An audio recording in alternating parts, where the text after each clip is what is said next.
রোমাঞ্চকর ম্যাচে বাংলাদেশের দুর্দান্ত জয়।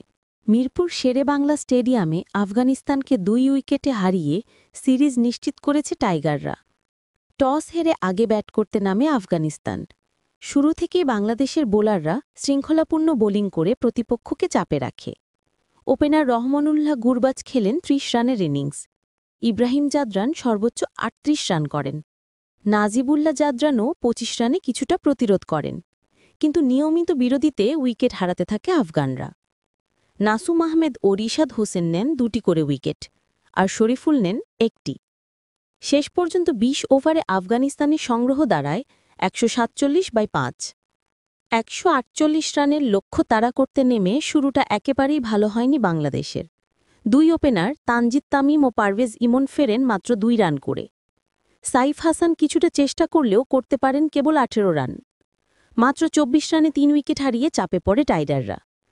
এরপর দলকে টেনে তোলার চেষ্টা করেন জাকের আলী অনিক ও শামীম পাটোয়ারি।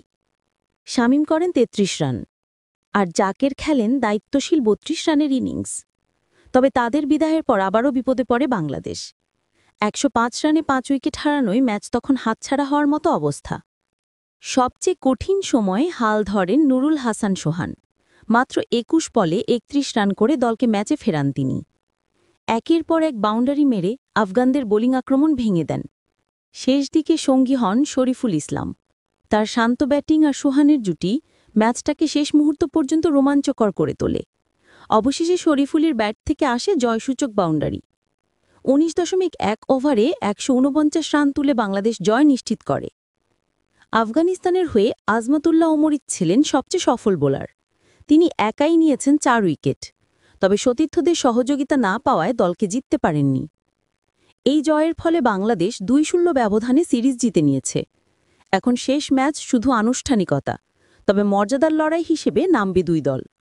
নতুন নেতৃত্বে তরুণ বাংলাদেশ দল দেখিয়েছে তারা ভবিষ্যতের জন্য প্রস্তুত।